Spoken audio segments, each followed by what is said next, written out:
রাজনীতিতে জামাত ইসলামের যে অবিশ্বাস্য উত্থান, বিশেষ করে আমির জামাত ডাক্তার শফিকুর রহমানের যে ক্যারিশমেটিক লিডারশিপ, তার সংস্কারমুখী এবং ক্যারিশমেটিক লিডারশিপের মধ্য দিয়ে জামাতকে যেভাবে রাজনীতির গভীরে পৌঁছে দিয়েছেন, যেখানে জামাত যাওয়ার কথা ছিল না, কারণ একটা রেজিমেন্টের এবং ক্যাডার ভিত্তিক সংগঠন গণমানুষের সংগঠনে উঠতে পারে না।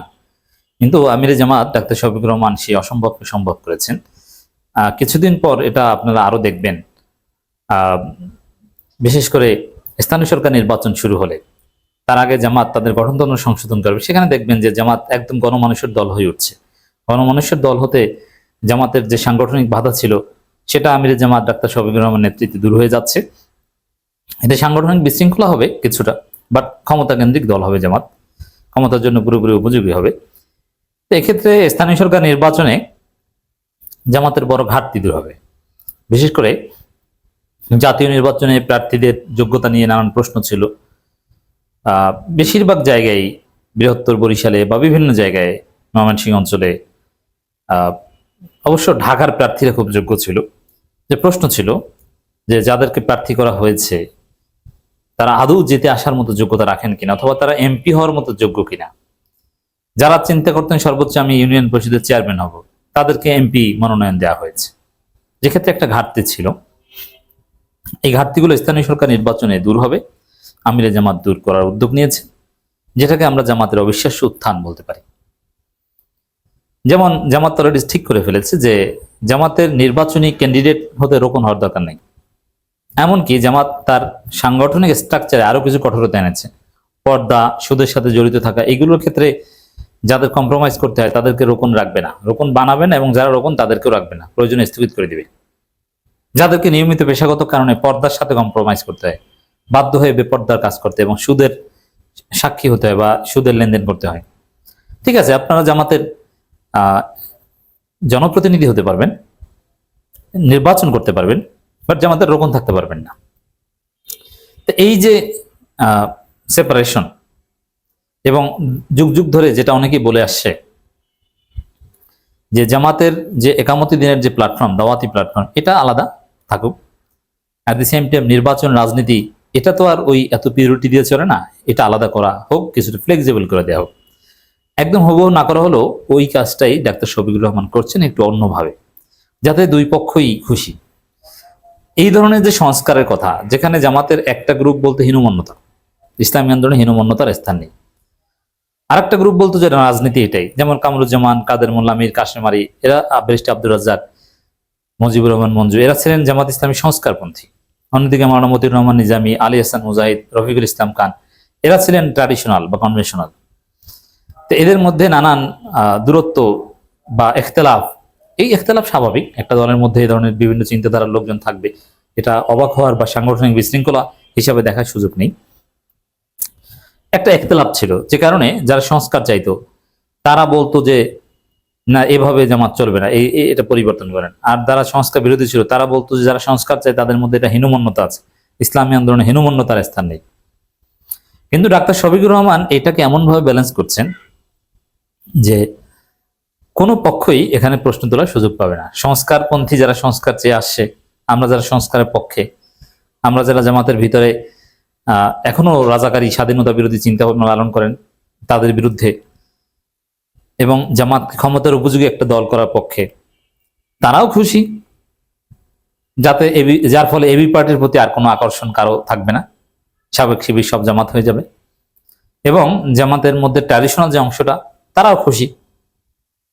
এই উভয় পক্ষকে ব্যালেন্স করে একটা কার্যকর সংস্কার আনতে সক্ষম হয়েছেন ডাক্তার শফিকুর রহমান। এটা তার ক্যারিশমেটিক লিডারশিপের একটা ফল। এর ফলে জামাত আরো বেশি গণমুখী হবে, যেটা স্থানীয় সরকার নির্বাচনে বোঝা যাবে। আর এই কারণেই বিএনপি কঠিন চ্যালেঞ্জের মুখে পড়েছে। এমনকি স্থানীয় সরকার নির্বাচনকে ঘিরে খেলা ঘুরে যেতে পারে। আমি একটা রিপোর্ট বিশ্লেষণ করছি, আমার দেশের স্থানীয় নির্বাচনকে চ্যালেঞ্জ হিসেবে দেখছে বিএনপি। হ্যাঁ, it's a great challenge for BNP.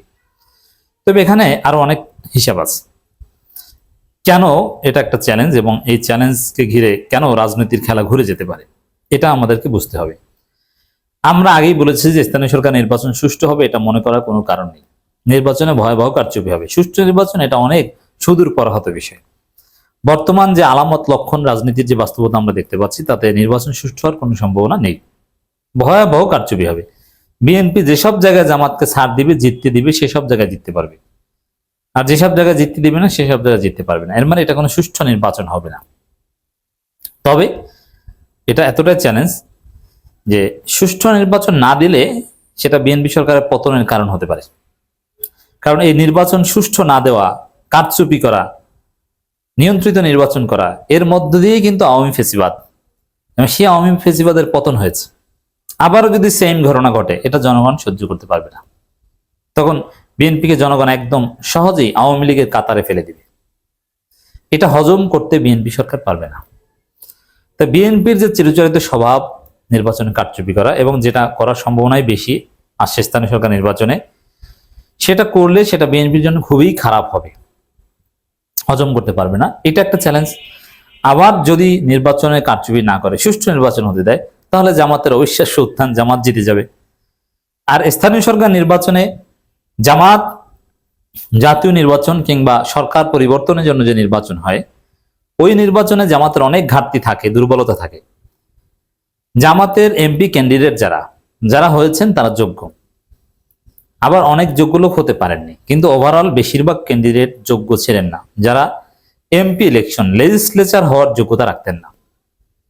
আইন প্রণেতা, আইন প্রণয়ন করবে, এখনো যারা এমপি হয়েছে অনেকের ঘাটতি আছে। আইন প্রণয়ন জিনিসটা অনেক বড় বিষয়।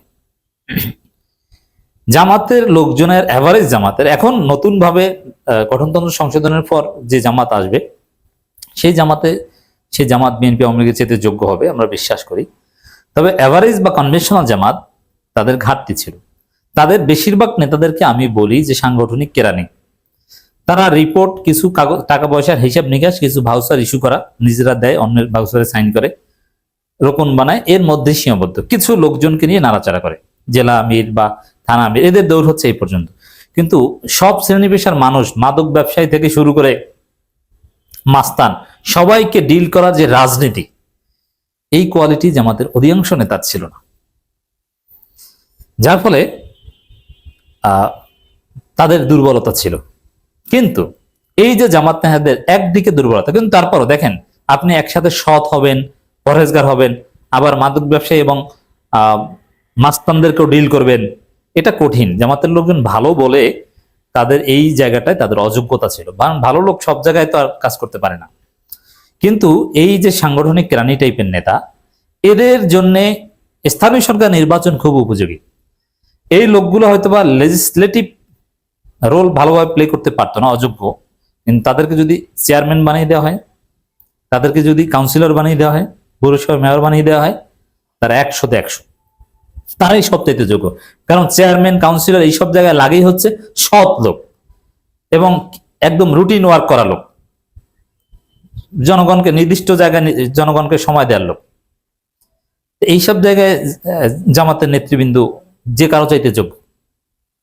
স্থানীয় সরকার নির্বাচনে আর মানুষ কাকে চায়? জাতীয় নির্বাচনে জাতীয় অনেক বিষয় কাজ করে, যে জায়গায় জামাতের এমপি ক্যান্ডিডেট পিছিয়ে ছিল। কিন্তু স্থানীয় সরকার নির্বাচনে মানুষ চায় যে ভালো লোক, হুজুর মানুষ, শিক্ষক মানুষ, এই সব চাইতে ভালো, একে চিনি, এর বিপদ আপদের পাশে পাওয়া যায়, এই 1 টাকাও মেরে খাবে না, অতএব ভোটটাই রেডি। কারণ স্থানীয় সরকার নির্বাচনে লোকাল ফ্যাক্টর কাজ করে বেশি, আর জাতীয় নির্বাচনে লোকাল ফ্যাক্টর চাইতে জাতীয় বিষয় বেশি কাজ করে, কোন দল, কোন মার্কা, অমুক তমুক। আর লোকাল নির্বাচনে কে রাজাকার না, এগুলো ব্যাপার না, ভালো লোক তাকে ভোট দেয়। যদি সুষ্ঠু নির্বাচন হয় জামাত জিতবে। তো এইভাবে বিএনপি একটা চ্যালেঞ্জের মধ্যে আছে।